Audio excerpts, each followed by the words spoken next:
अस्सलाम वालेकुम। मैं अमजदुल्ला ख़ान, स्पोक्समैन एमबीटी। फ़िलहाल मैं जो हूँ संगारेड्डी में हूँ।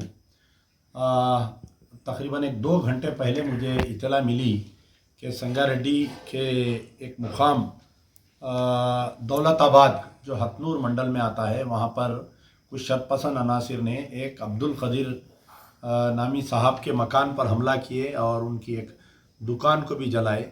कुछ एक छोटा सा का वाक़या यहाँ से कुछ ये राम टेम्पल के इनाग्रेशन के सिलसिले में एक जुलूस निकाले थे वो लोग।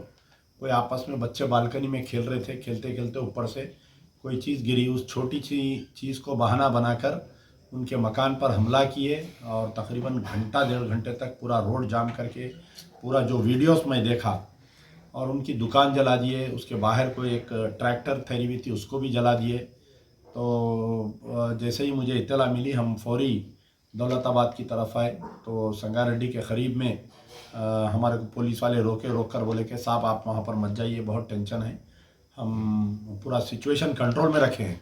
तो वहाँ के एक वार्ड मेंबर है बेचारा, उनसे भी मेरी बातचीत हुई, और वहाँ के मुकामी सरपंच जो गैर मुस्लिम है उनसे भी मेरी बातचीत हुई।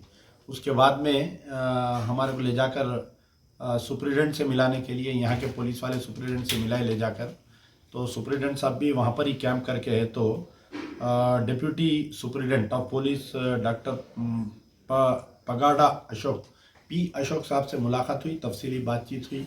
उन्होंने हमें तयख़ुन दिया है कि जो भी वाक़या पेश आया उसका पूरा सीसीटीवी फुटेज है हमारे पास, और जैसे ही सुबह होंगे उनको आइडेंटिफाई करके तमाम को गिरफ़्तार किया जाएगा। तो मैं फिर वहाँ से हम फ़िलहाल हमारे हाफिज़ मोहम्मद अब्दुल क़य्यूम साहब, बड़े हाफिज़ साहब के नाम से जो मशहूर है, उनके मकान पर है हम संगारेड्डी। मेरे साथ में हमारे डॉक्टर गौस साहब, गौस मोहिउद्दीन और डॉक्टर गौस हमारे साथ में हैं, और अबू बकर साहब भी हैं साथ में, और उनके हमारे हाफिज़ साहब के फर्जंद मोहम्मद अब्दुल बासित है। तो बोलना ये है कि फ़िलहाल संगारेड्डी में सिचुएशन अंडर कंट्रोल है।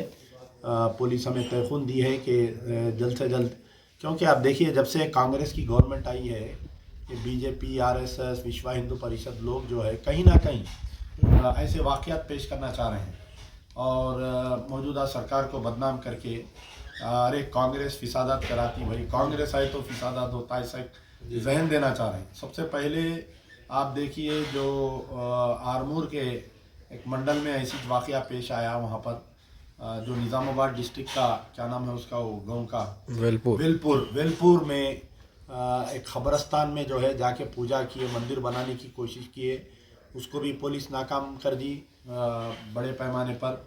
फिर उसके बाद में आज सुबह में मैं ख़ुद नलगुंडा गया था, मस्जिद सराय मीर नारकटपल्ली जो नलगुंडा डिस्ट्रिक्ट है, वहाँ की खुली अराज़ी पर भी कल रात में शरपसंद अनासिर जमा होकर जो है वहाँ पर भी पूजा पाठ किए। वहाँ पर भी पुलिस उसको नाकाम की, केस बुक किए। मैं नारकटपल्ली गया था, वहाँ पर मुझे जो है चिटियाल के करीब में, यानी नारकटपल्ली से 15-18 किलोमीटर पहले चिटियाल पर पुलिस रोक ली, जाने नहीं दी वहाँ पर। फिर वहाँ पर के जो डीएसपी श्रीधर रेड्डी, डीएसपी नलगुंडे से मेरी मुलाकात हुई, और वक्फ बोर्ड के ऑफिशियल्स आए वहाँ पर। उन्होंने तयख़ुन दिया कि नलगुंडे का जो मसला है मिरियालगुड़ नारकटपल्ली का, उसको 1-2 दिन में सर्वे कराकर वो ज़मीन, क्योंकि दर्जा औक़ाफ़ है, वक्फ प्रॉपर्टी है, वो लोग बोल रहे हैं कि उनकी ZPT ज़िला परिषद की ज़मीन है, लेकिन वो वक्फ प्रॉपर्टी है, उसको बाउंड्री वाल उठाने का वहाँ के MLA भी तयख़ुन दिए हैं हमें, और वहाँ पर जो राजगोपाल मिनिस्टर भी हैं उन्होंने भी तयख़ुन दिए हैं। तो एक महीने में तीसरा, आज एक दिन में 2 वाक़यात पेश आए। इसका मतलब कि एक नलगुंडे में, मेरी नारकटपल्ली नलगुंडे में, और आपके दौलताबाद हथनूर मंडल संगारेड्डी में। तो दोनों जगह भी फ़िलहाल तो सिचुएशन कंट्रोल में है, लेकिन हमें उम्मीद है कि जो लोग भी ये वाक़या किए, दौलताबाद का जो दुकान जलाए, उनके मकान पे हमला किए, पूरे 30-35 आदमी के ऊपर FIR इशू के पूरों को गिरफ़्तार करना चाहिए।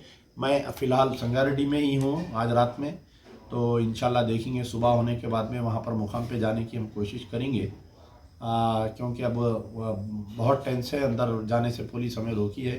पुलिस से भी हम कोऑपरेट कर रहे हैं, हमारे जाने से हो सकता और शरपसंद अनासिर ऐसा शर करते हैं। तो वैसे ही हाफिज़ साहब से भी मुलाकात नहीं हुई थी, बहुत दिन हो गए थे, बड़े हाफिज़ साहब से भी, तो उनके मकान पर हूँ फ़िलहाल।